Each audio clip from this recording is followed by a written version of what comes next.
Silakan.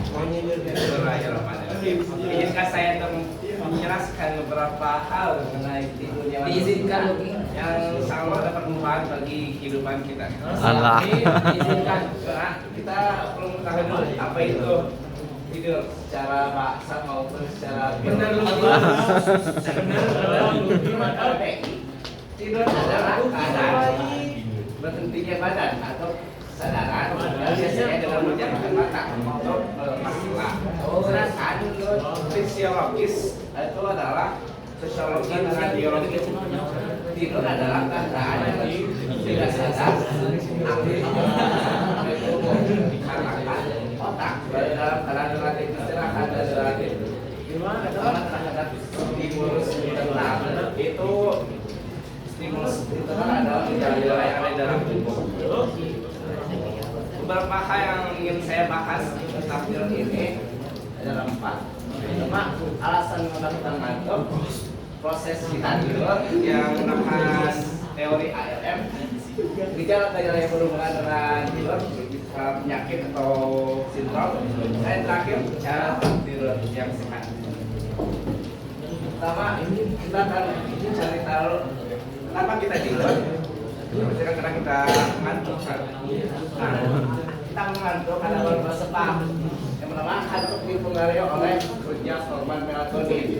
Itu semacam bagian dari otak yang bertransmisi kacang kehendak kedelai yang dapat menghasilkan hormon di mana hormon tersebut dapat menjaga proses kerja kita dalam satu hari selama 24 jam. Dan saat kondisi sekitar gelap, maka kelenjar pineal yang ada pada otak dapat memproduksi hormon lebih banyak sehingga dapat meningkatkan rasa kantuk kita.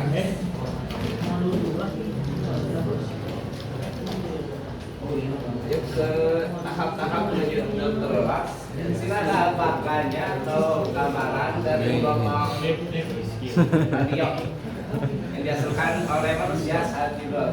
Yang pertama pada stase 1 tidak dapat dilihat kalau gelombang itu masih tidak terlalu jauh seperti stase 3 yang berarti kita masih setengah sadar. Ciri-cirinya itu mulainya terasa ringan, setengah sadar dan masih mudah dibangunkan.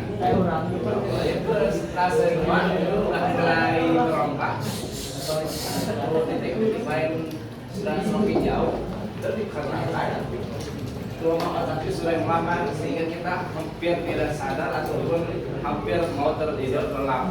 Dan akhirnya pada stase 3 kita sudah mulai tidur dan otak melepaskan gelombang delta dan dia sekarang mulai slow. Dan pada tahap inilah kita mulai tidak sadar terhadap apa yang di sekitar kita. Dan biasanya saat Anda terkejut, mata akan bergerak cepat ke kanan kiri dan tidak sadar dapat menghasilkan mimpi. Adapun beberapa hal yang dapat seperti saya pertama ada disebutnya narkolepsi. Jadi tidak ada hubungannya dengan narkoba, namun narkolepsi adalah gejala apabila seseorang merasa ngantuk karena siang hari. Saya ini termasuk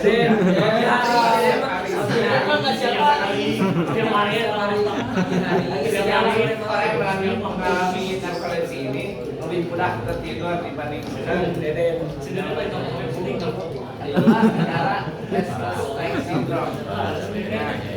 Saya ingin bertanya, apakah kalian pernah merasa saat tidur ataupun sebelum tidur kaki merasa seperti tersetrum atau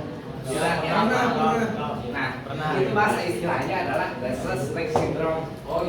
Jadi apapun gejala yang pada kaki yang terasa mengganggu untuk tidur disebut dengan LS. Gejala yang ketiga adalah sleep paralysis.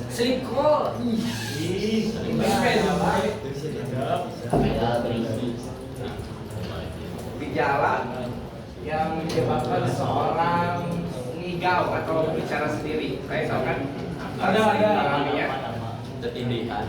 Dan keempat adalah somnolopui. Sekui.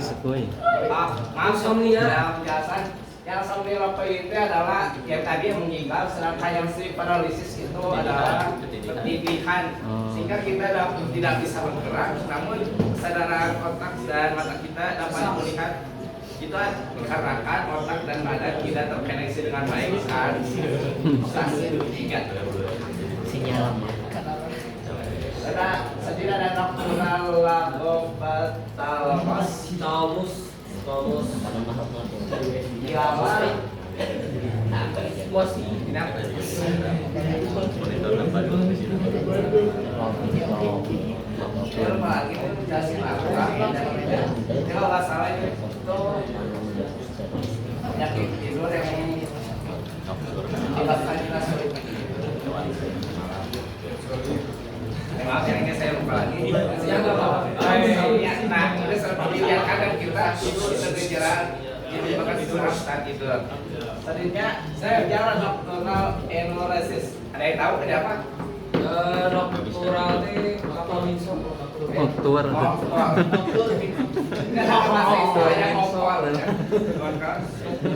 Tapi di sini bukan untuk balita ataupun anak kecil, melainkan untuk orang dewasa yang masih saja ngompol.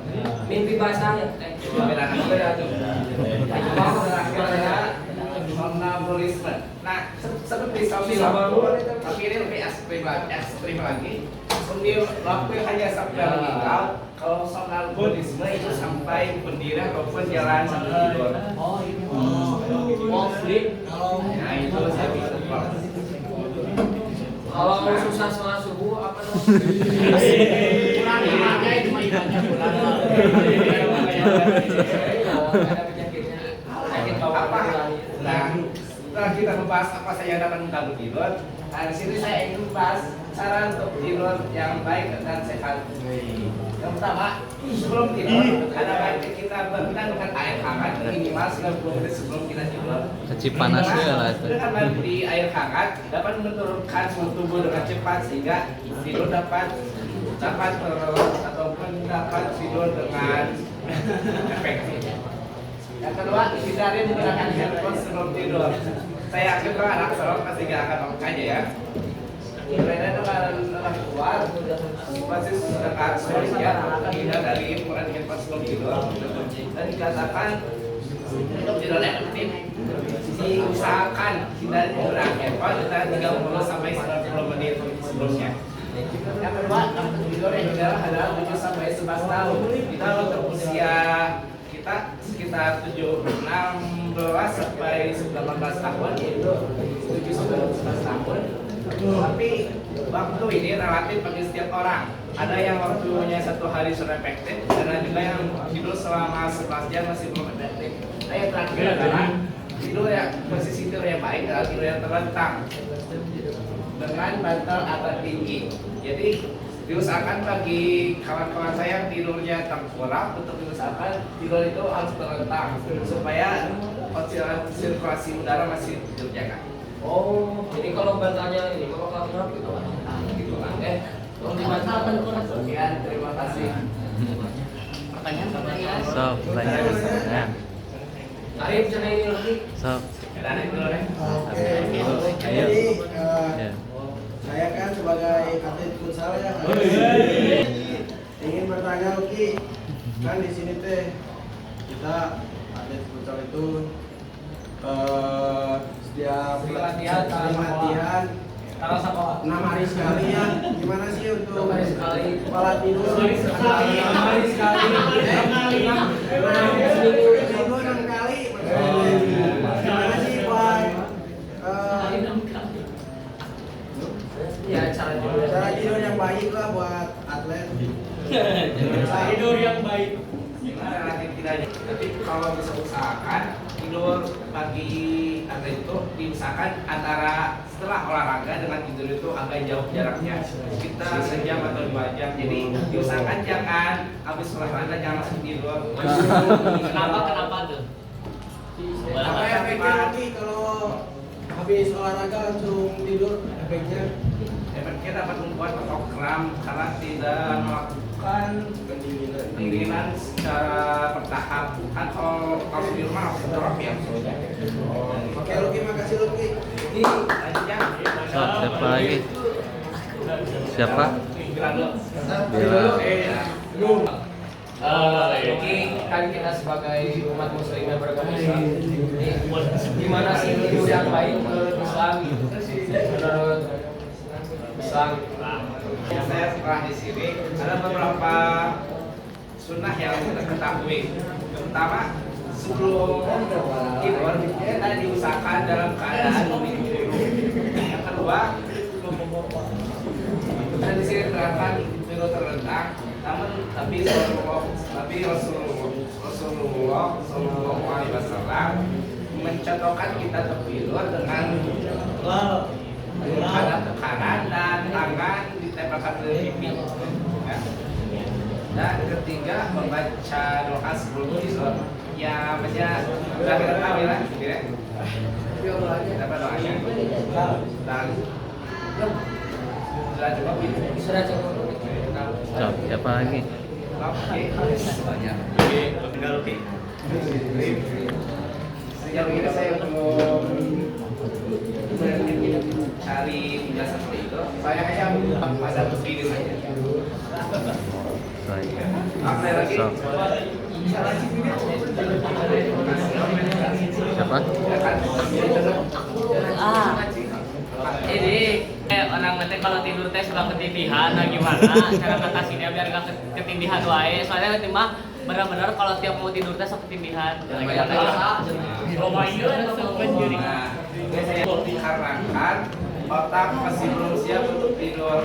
Jadi kalau saya sarankan, kalau bisa ya apa, beraktivitas yang cukup sebelum tidur dan usahakan jangan menggunakan handphone sebelum tidur juga. Saya hidup menjauh karenanya. Bapak, tanya.